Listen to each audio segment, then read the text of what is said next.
2008 in Singapore, and under the bright lights of the Marina Bay circuit, a car crashes seemingly by accident. But was it really? What if it wasn't just a racing mishap, but a planned scheme that resulted in a major controversy that massively impacted the 2008 Drivers' Championship?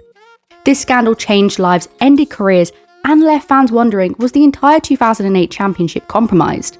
My name is Scar, and today I'm going to be telling you everything you need to know about the Crashgate scandal, so let's unpack the secrets and its lasting impact.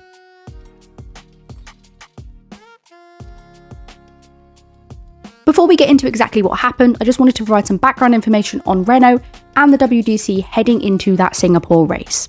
Renault saw great success in 2005 and 2006, winning the Constructors' Championship, and with Fernando Alonso winning back-to-back Drivers' Championships with the team. However, they found themselves in decline in 2007 after Alonso left to join McLaren, and with a switch to spec Bridgestone tyres. Then on November 8, 2007, the FIA accused Renault of having McLaren technical information in their possession. According to the charge, the information in hand, quote, included the layout and the critical dimensions of the McLaren car, as well as details of McLaren's fueling system, gear assembly, hydraulic control system, and suspension. The hearing on this matter took place on the 6th of December 2007. The charge faced by Renault was breaching Article 151C of the sporting regulations. This was the same charge that McLaren faced earlier on in 2007 during the Spygate scandal between them and Ferrari. The FIA found Renault in breach of the article but did not penalise the team. I've done a whole video unravelling the Spygate saga if you're interested in learning more about that, and I highly recommend you do because it is so incredibly messy. It was announced on the 10th of December 2007 that Fernando Alonso had signed with Renault for the 2008 season after his contract with McLaren had been mutually terminated following the Spygate scandal. He was to drive alongside promoted test driver Nelson Piquet Jr., who is the son of three-time world champion Nelson Piquet Sr. And before the Singapore race, Renault had not won a race in almost 2 years.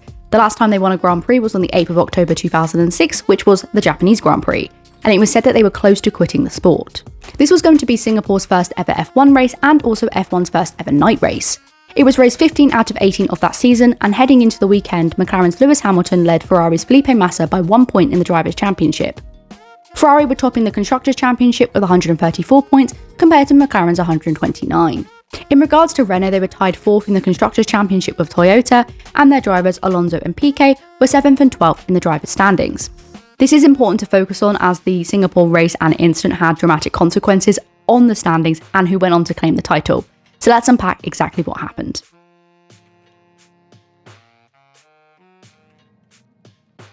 Alonso was fastest in 2 of the 3 practice sessions and looked competitive in qualifying, ending up 6th in Q1.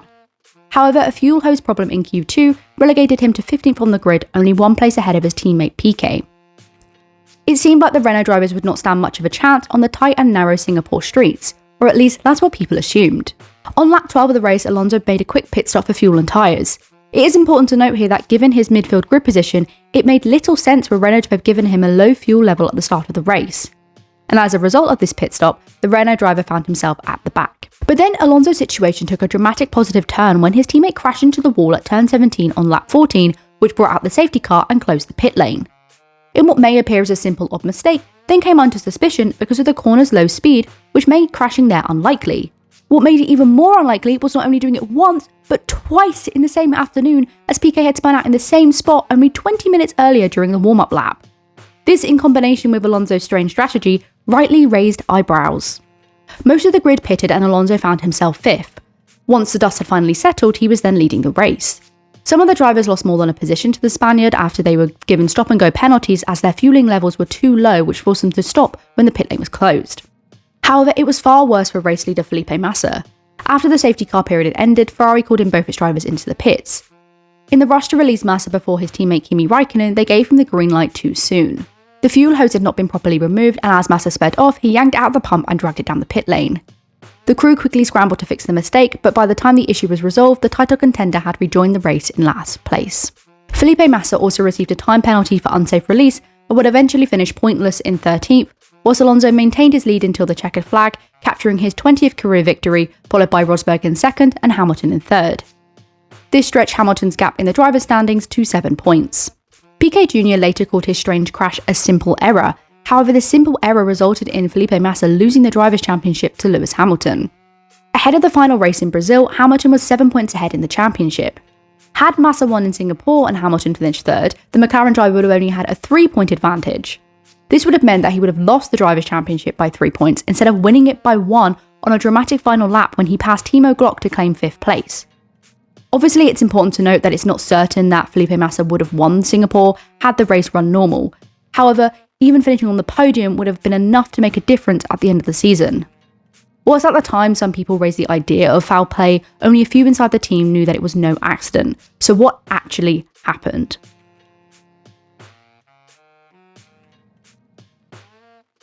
The truth about the incident didn't fully come to light until 2009. Piquet returned to Renault for the 2009 season, but was replaced by Romain Grosjean after just 10 races after failing to score a single point. Furious at the decision, Piquet lashed out, and he informed the FIA that the team had instructed him to deliberately crash during the Singapore Grand Prix to give Alonso a pit stop advantage. In early September, the FIA charged the team, and just a week later, Renault announced they'd be taking legal action against Piquet for allegedly attempting to blackmail them into keeping him in the seat for the rest of the season. However, just days later, they reversed course and stated they would not contest the charges. Managing Director Flavio Briatore and Engineering Director Pat Simmons left the team with immediate effect. Following an investigation into the allegations, the FIA charged Renault with breaching Article 151C of the International Sporting Code. The World Motorsport Council investigated the incident and issued the following rulings. The crash was deliberate. Renault faced a suspended permanent disqualification, meaning it would only occur if the team was found guilty of a similar breach made until 2011. Briatore was banned indefinitely, while Simmons received a 5-year ban. Piquet Jr. was given immunity, and Alonso did not have any knowledge of the plan. According to a French news agency, the bans imposed on Briatore and Simmons were overturned in court due to procedural irregularities. In April 2010, Simmons, Briatore and the FIA reached an agreement stipulating that neither of them could work in Formula 1 until 2013. Piquet Jr. did not compete in F1 after 2009, but continued his racing career in other series such as Formula E, IndyCar and NASCAR.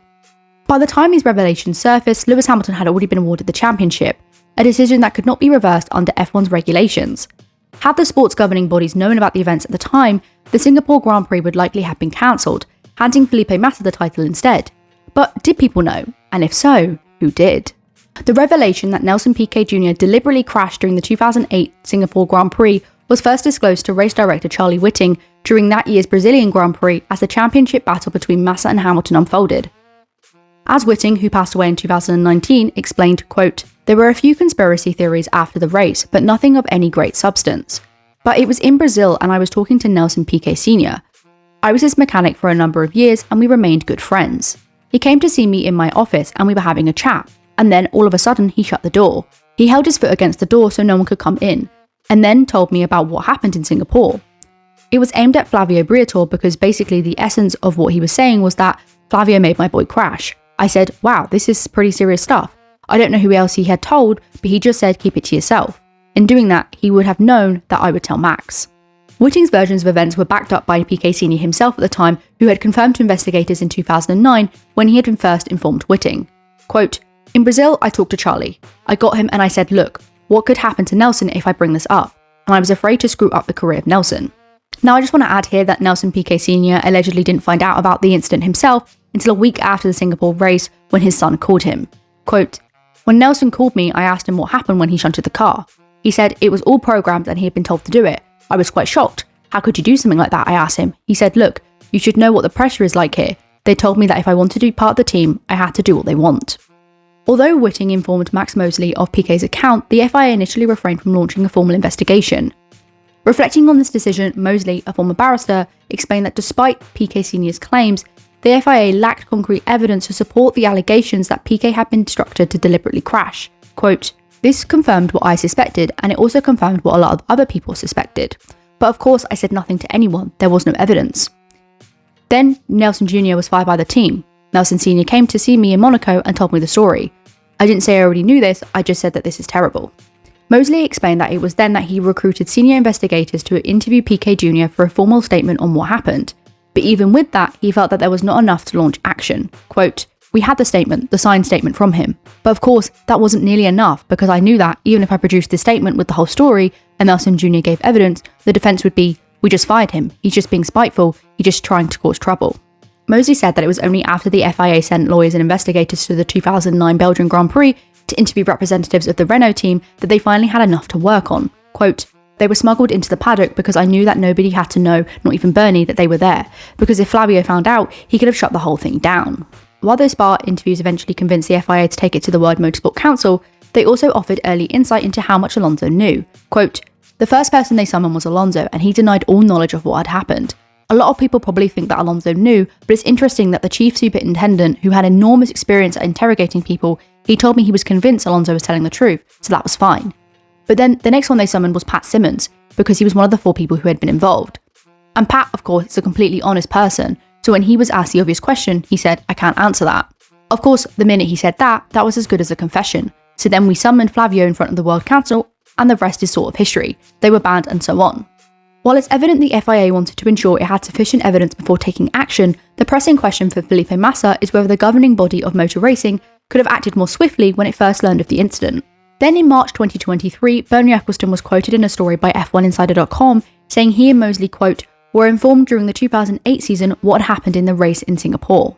Ecclestone went on to explain that Piquet Jr. had informed his father that the team had asked him to crash the car, but at the time the driver was worried about his contract extension. Per the article, Ecclestone said he and Mosley opted to save the sport from a scandal. Quote, "We had enough information in time to investigate the matter. According to the statuses, we should have cancelled the race in Singapore under these conditions. That means it would have never have happened for the World Cup standings. Then Felipe Massa would have become world champion, not Lewis Hamilton." Massa called for the race results to be tossed per a 2009 AFP article, but the sports rules didn't allow for change in standings after the awards ceremony.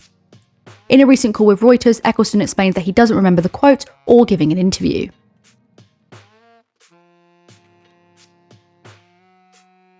This interview with Ecclestone reignited the controversy. According to Reuters, it formed the basis for a letter before claim that was issued by Felipe Massa's lawyers to F1 and the FIA, which is a preliminary step before court action. The letter before claim says Massa is, quote, "the victim of a conspiracy committed by individuals at the highest level of F1, which cost him substantial financial loss that Massa estimates to exceed tens of millions of euros, as well as serious moral and reputational losses." The letter initially requested a response within 14 days. However, after F1 and the FIA indicated that 2 weeks was insufficient for a thorough reply, Massa's legal team extended the deadline to 4 PM on Friday the 8th of September. They warned that without a response, they would be expected to be instructed to file claims with the UK High Court. Massa's lawyer later told The Independent, quote, "We've offered the FIA and Formula One management an extension on the deadline to provide a formal response on this matter. We look forward to hearing from them by October 12th. Then the lawyer stated an extension had been agreed, quote, "FIA and FOM are completing an internal investigation and have requested one last extension to the deadline they initially asked for, from October 12th to November 15th. Massa's legal team argues that the FIA violated its own rules by failing to investigate when evidence was brought forth in 2008 and what was included in the World Motorsport Council's rulings. Massa's claim is that he is the rightful 2008 world champion and Lewis Hamilton was wrongly awarded the title. Massa may focus on the angle that if the Singapore race was removed, along with the 6 points Hamilton gained from it, that Massa would emerge as champion." Then in March 2024, Massa confirmed that his lawyers have filed a lawsuit in London's High Court. He is seeking $62 million in damages and acknowledgement that the FIA failed to adhere to its own regulations by not thoroughly investigating Nelson Piquet Jr.'s crash. In October 2024, Felipe Massa provided an update on the legal case and some additional comments. Quote, "When we heard Bernie's comments last year, after that we started to put things together and we started to fight, to analyse things in the professional, legal way because it was not part of the sport. Due to it being an ongoing legal case, Massa cannot divulge when the proceedings will conclude, but is adamant the truth will come out."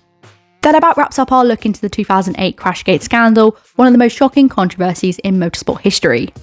From Nelson Piquet Jr.'s intentional crash to ongoing legal battles, it is evident that the impact from this incident is still felt in F1 today. What are your thoughts on the scandal? Do you think the championship outcome should have changed? Let me know your thoughts in the comments below. If you enjoyed this video, please consider hitting the like and subscribe button. And with that out the way, I hope you will have an amazing day.